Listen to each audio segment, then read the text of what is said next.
Fjellbyholm Island lies nestled within Sweden's outer archipelago, a serene yet haunting landscape of rocky shores and dense forests. Once the retreat of Ingrid Bergman, the house on this remote island remains a place of both beauty and mystery long after her passing.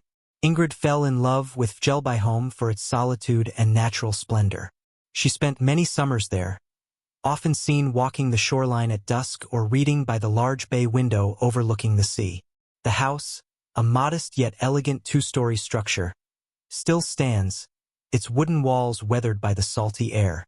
Since her death, however, the property has become a focal point for eerie tales whispered by locals and visitors alike.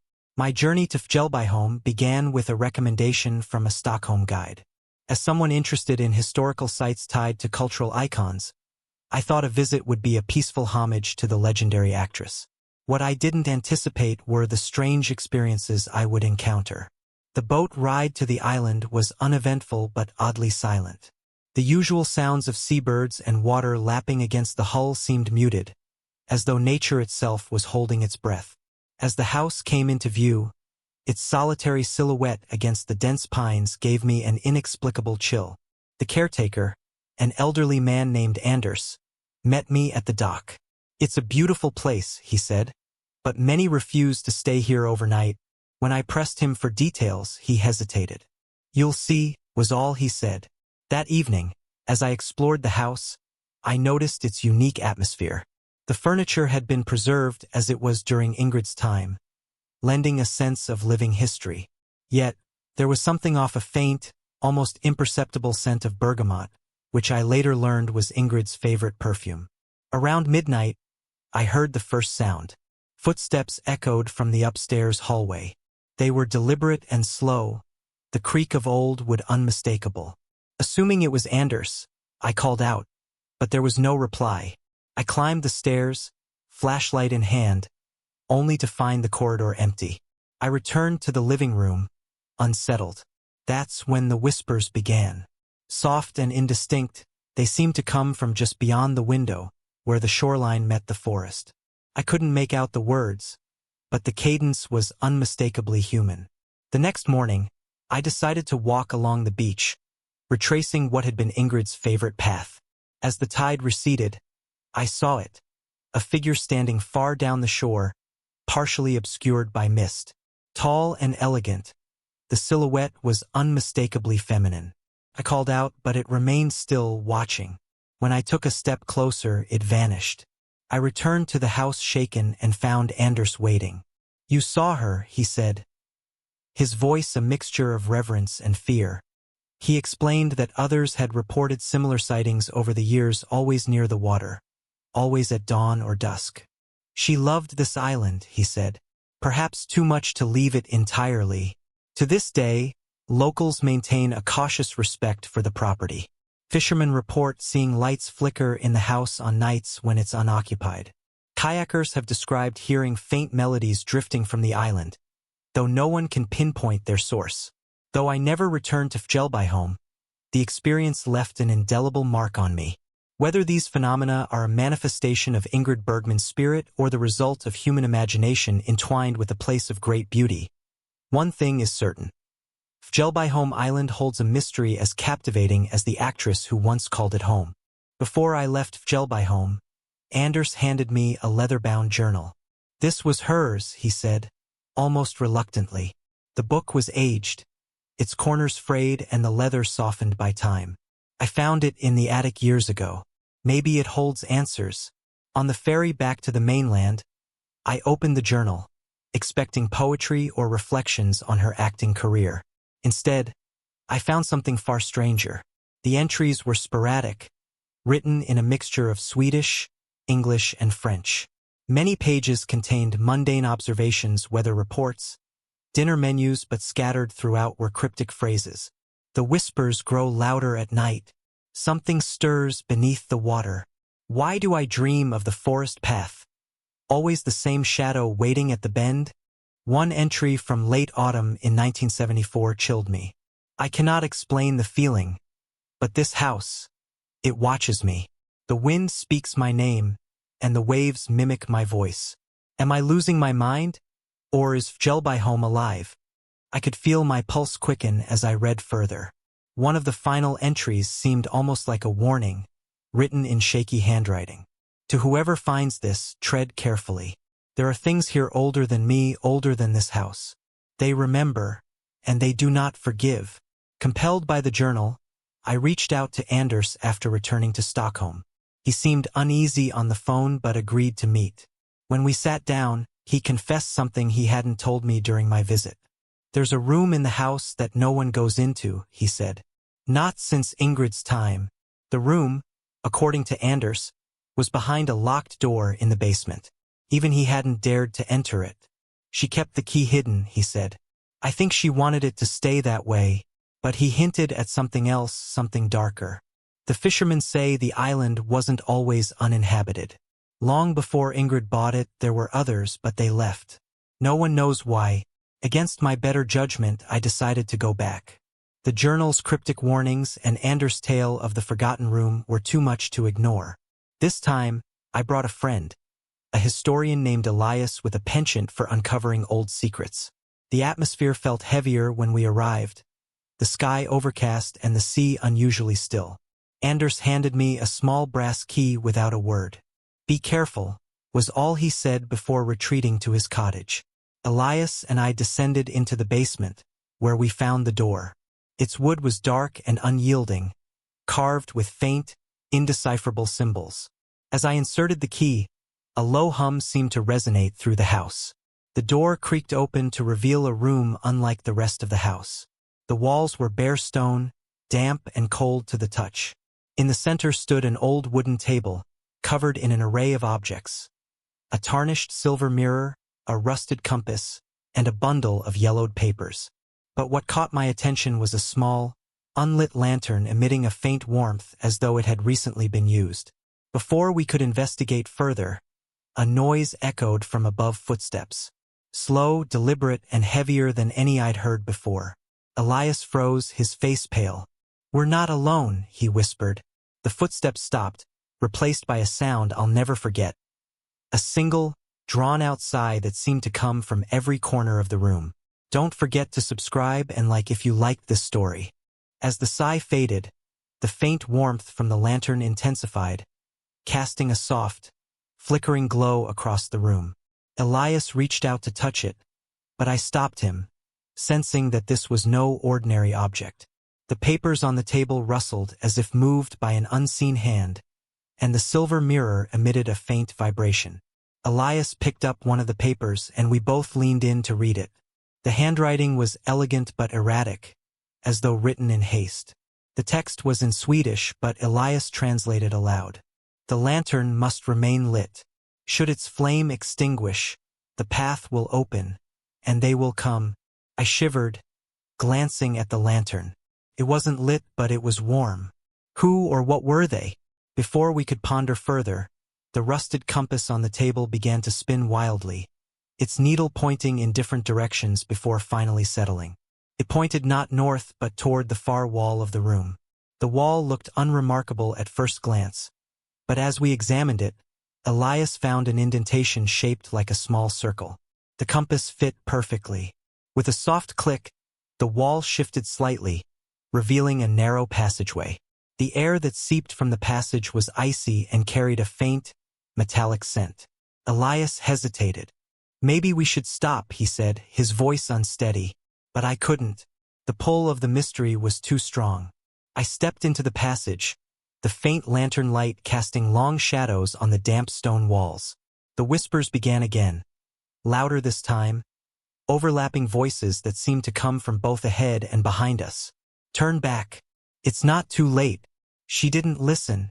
Elias grabbed my arm. We're not alone down here, he said.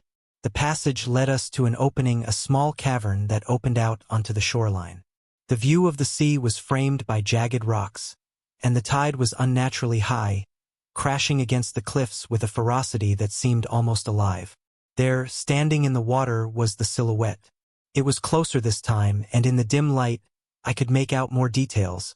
A woman's figure in a long dress, her head turned slightly as though listening. I called out, but the figure didn't move. Then, slowly, it turned to face us. Her face was indistinct, blurred as if hidden by a veil of mist. But her eyes, they were luminous and piercing, glowing faintly in the dusk. Elias grabbed my shoulder, pointing to the ground. At our feet was a trail of footprints leading from the cavern's edge to where we stood, but they weren't ours. They appeared to have been made moments before, pressed deeply into the wet sand. Then, without warning, the figure began to wade deeper into the water, disappearing beneath the waves. But as she vanished, the whispers stopped, replaced by an eerie silence that seemed to press down on us like a weight. Back in the house, the silence persisted. The journal lay open on the table, though I was sure I had left it closed.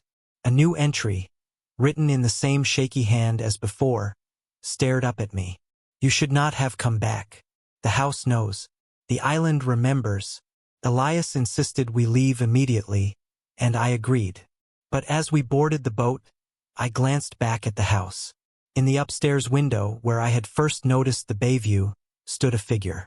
It wasn't Ingrid, it was someone else, watching us with an expression I couldn't quite discern. We sailed away, but the island didn't fade into the distance as it should have. It seemed to follow us, the shoreline's jagged edges and the outline of the house lingering far longer than they should. Even now, I hear whispers when I'm alone. Soft, indistinct words that rise and fall like the tide. And every so often, I catch the faintest scent of bergamot, as though the island isn't done with me yet. Back in Stockholm, Elias and I couldn't shake the events of Fjellbyholm. The journal, the whispers, the figure, all of it felt like a puzzle we'd only begun to unravel.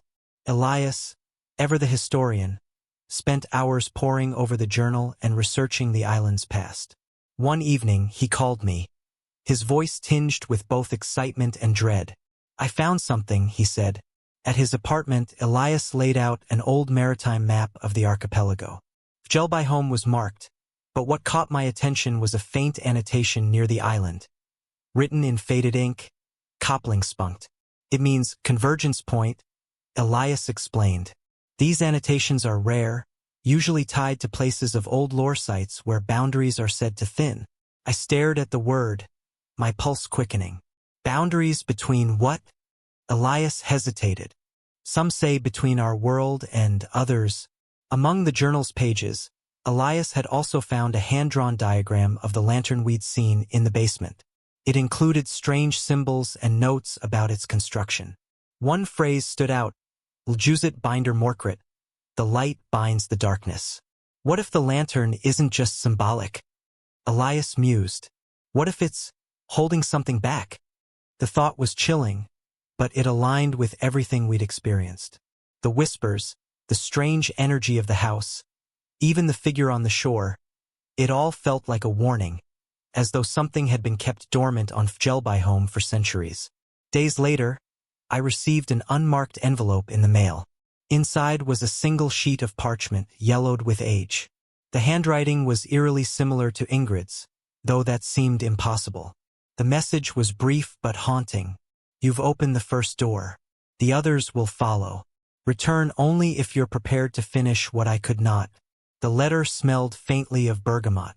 I called Elias immediately, but he wasn't answering. Panic rising, I rushed to his apartment, only to find the door ajar. His research materials were strewn across the table, the journal open to a page I hadn't seen before. The water calls at night, and I dream of drowning. The house shows me the past and the future, but it hides the present. Who watches from the upstairs window? Why do I feel them beneath the floorboards? Elias was nowhere to be found. Desperate for answers, I returned to Fjellbyholm alone. As the ferry approached, I noticed something unsettling. The house's upstairs window was lit, though Anders had assured me the property was empty. Inside, everything felt different. The air was heavier, the silence oppressive. The lantern in the basement was now cold to the touch, and the compass was missing from the table. Then I noticed the old grandfather clock in the corner. It had never struck me as unusual before, but now its hands were spinning backward at an unnatural speed. As I watched, a low vibration began to resonate through the house, like the hum of distant machinery. The whispers returned, louder than ever. overlapping and urgent. I couldn't understand the words, but their tone was unmistakable. Something was coming. Drawn by some inexplicable force, I returned to the basement. The silver mirror on the table had changed. It no longer reflected my image. Instead, it showed a scene I couldn't comprehend. The shoreline was visible, but it was not the same tranquil landscape I remembered. The sea churned violently under a blood-red sky, and shadowy figures emerged from the water, their forms shifting and unnatural.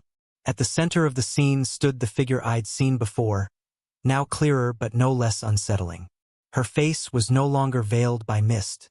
She looked directly at me, her expression one of sorrow and warning.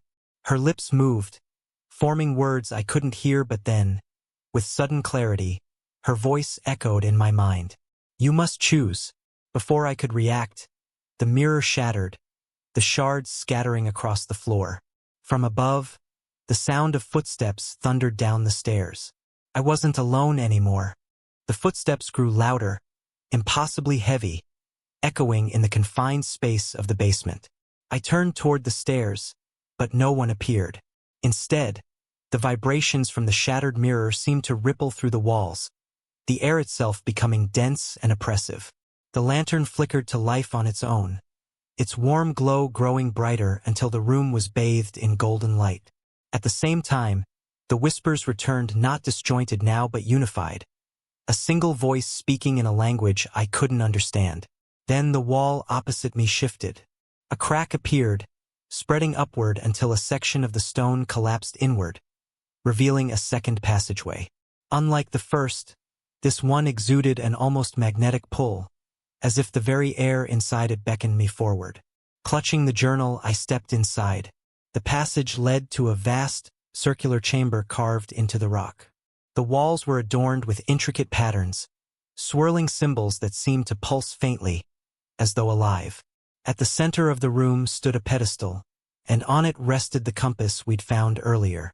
Its needle spun furiously, but the sound it made was wrong, metallic, grating, like a cry of protest. Behind the pedestal was the figure from the shoreline. She stood motionless, her dress rippling as though caught in a wind I couldn't feel. Her face was clearer now, and it was unmistakably Ingrid Bergman. "Ingrid," I whispered, my voice trembling. She didn't answer with words. Instead, she raised her hand, pointing to the compass. The whispers in the chamber grew deafening, and I understood, somehow, what I had to do. The journal had warned me, the light binds the darkness. But what would happen if the light failed? I reached for the compass, and as my fingers brushed its cold surface, the whispers stopped. The air grew still, unnaturally so. Ingrid's figure dissolved into mist, but before she vanished completely, she mouthed one final word.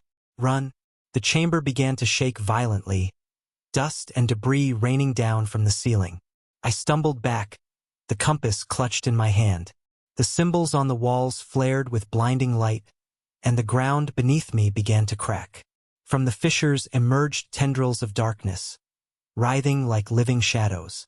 They coiled and twisted, reaching for me with an intelligence that felt ancient and malevolent. I ran. The passage seemed longer than before, the walls closing in as I sprinted toward the basement. The lantern's glow flickered wildly, and as I crossed the threshold, the door slammed shut behind me with a force that shook the entire house. But the whispers hadn't stopped. Back in the main hall, the grandfather clock was still spinning backward, its hands moving faster and faster. The house groaned, its wooden beams creaking as if alive. I heard footsteps again, this time all around me, coming from every direction. The journal fell from my hands, landing open on a page I hadn't seen before. The ink seemed fresh, the words forming as I watched. "You've unbound it. The island won't hold it now. Leave before it finds you." I didn't need to be told twice. I bolted for the front door, throwing it open to find Anders waiting on the shore. His face was pale, his eyes wide with terror. "You should never have gone down there," he said, his voice shaking. "What is it?" I demanded. He only shook his head. "Something the island was meant to keep hidden. We left Fjellbyholm that night, the island fading into the mist behind us. As the boat sped away, I looked back one last time. In the upstairs window, a figure watched us, its form shifting and indistinct. No longer Ingrid, but something darker. The whispers still haunt me, growing louder when I'm alone. The compass remains locked away in a box, its needle still spinning, refusing to settle. And in the dead of night, I sometimes dream of Fjellbyholm. The shoreline, the house, the figure in the water, all waiting, calling me back. Because I know now, some doors, once opened, can never truly be closed. Don't forget to subscribe and like if you liked this story.